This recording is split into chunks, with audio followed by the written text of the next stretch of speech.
Hi, I'm Levi Richards with Formula Champion Show Feeds. We're here today in Mechanicsburg, Ohio, talking to Brian Forrest. And Brian's one of our teammates on the Formula Champions team of experts and works in sales at Kalmbach Feeds and also runs Forrest Show Pigs. So Brian, thanks for kind of jumping on with us today. Yeah, my pleasure, Levi.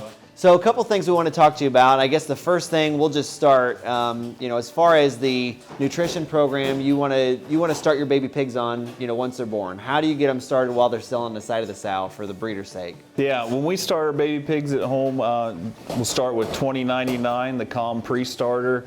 Just a really, really good feed as far as being palatable. That those baby pigs will throw it on the mat starting at about day 12, give or take, on there, and they'll start nudging in there and eating those things. And another good sign is if they're kind of curious about what mama's eating, then we'll throw them in maybe a little sooner. But the 2099, the Calm Pre-Starter, does just an excellent job that way, and really gets them ready to transition into weaning. So. Yep. Is there a good rule of thumb on how much per litter on the average? On the 2099, some of the things we take into consideration there is just the size of the pig at weaning. If you have a sow that's raising 6 pigs and they're big and juicy, they're going to get a little less than if you got a gilt that's raising 12 pigs. So they're going to need a little more of that early starter. So a good rule of thumb to kind of average that out is that half a bag per litter is what we kind of look at on the 2099, the Calm Pre-Starter. So. Okay. And then where you go from there, and when do you decide to make that change? Once we get through that, which usually, depending on, again, the size of the litter and some variables there, that 2099 will take them through about the first 5 days. Okay. The next week after that, so we're running day like 6 to 12 or 6 to 13, I'll do the Kalmbach Starter, the 2077, and that one just, again, a really, really good feed as far as meeting all the needs and very palatable. And those pigs takes that transition from weaning generally right out of them. So that 10-day post-weaning time is when you'll see a lot of stress come out in a pig. But in my experience over the past several years of using 2077, that really just kind of smooths that out. Pigs will stay slick and they'll eat and they'll consume. And we want those pigs to, in that time frame, we're hoping they're going to eat, 5 or 6 pounds per head on that. So you're looking at about approximately a bag of litter on that one. So, okay. Yeah. Yep. Now, I guess the next stage or step is something that we almost, we've got to find the right answer for, because a lot of these 4-H families, they want to say, what kind of pig starter do I need? And by the time the pigs are off the mom or off the sow, they don't necessarily need what's a true pig starter. But where do you go from there? Well, kind of the next step after they've been weaned that 12 or so days and they've consumed that much feed, we'll go, because we've still got a little ways to go before we get them sale time or ready to send home with the 4-Hers. 2260 is our pelleted version there. And that feeds, really good. Again, it still has Denagard in it, so we got some coverage that way. And I think we're still stocking it with CTC and Denagard if you have a VFD for it. Okay. But, that's a 21% protein, so we're still getting plenty there. And we'll run that from anywhere from 15 pounds on up to 35 plus pounds, depending on timing of when we want to sell and the ages of pigs and what we're trying to do with that.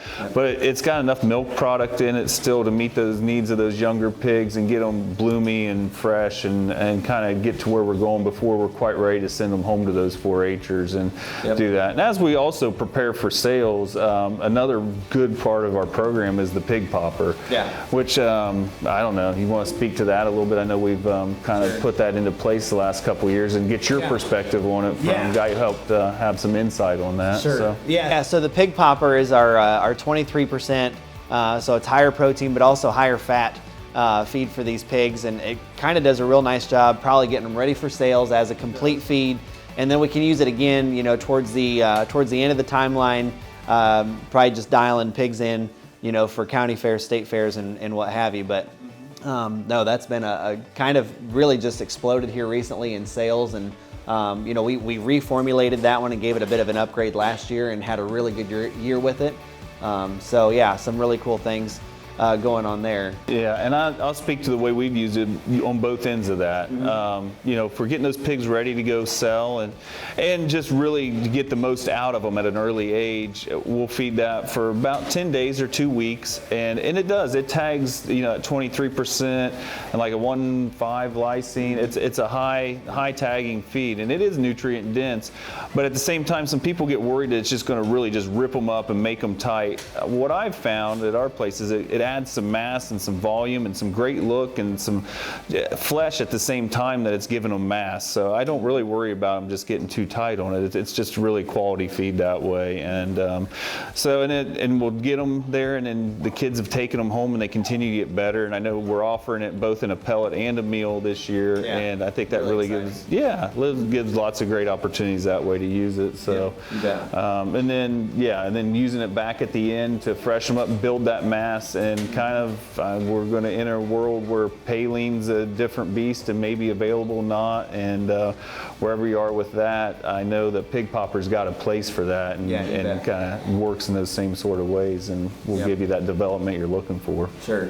Now we're getting kind of towards the end of the timeline where these pigs are on the breeder's hands and they're going to transition into the 4-H'ers hands. We'll talk about that here on another segment and get into those details. But one product I want to make sure we touch on is the new double barrel. That was new to us last year. Do you want to talk about that and how you use it? Yeah, I'm using it there at home too. I talked about the 2260 pellet. In that same range, we have a product, 2040 FOC. It's a grind and mix product, so that's the base mix in there, which gives us some great flexibility. The base product it's got a lot of milk and animal proteins in there that are going to give us the shine and the pop that we're looking for. And we mix in some oats and some fat along with our corn and bean meal, and it makes a really palatable feed that the pigs have just been chowing down on. And the nutrient density of it's really, really good. Those pigs, they just hit it and they keep going. They flesh up good. They give you a good look. Turn to their tops really good off of it. Consumption is great on that. So we've had several breeders been using that for a few years now. We've kind of mainstreamed it here just over the last year, and with great results on that deal. And that's another one that you can run right up to sale time. Basically start a pig on it from about 20 pounds on to wherever your ending point needs to be. Yeah. One thing that I like to say about the Formula Champions program as a whole, or even tying in some of those Kalmbach Feeds products, it's a very user-friendly program, and we can talk to 2 or 3 different guys within our company, and everybody does things a little bit differently, but still has kind of maximum results at the end of the day. So I like that we've got that flexibility. There's a lot of right answers with the line. Exactly. Yep, you bet. Well, if anybody has any other questions, you can reach out to us on social media. Just find Formula Champions on Facebook. Or you can find us at formulaofchampions.com. And if you go under Contact Us, you can even find contact information for several people within the company, or reach out to us through the office. But we look forward to hearing from you. Thanks a lot.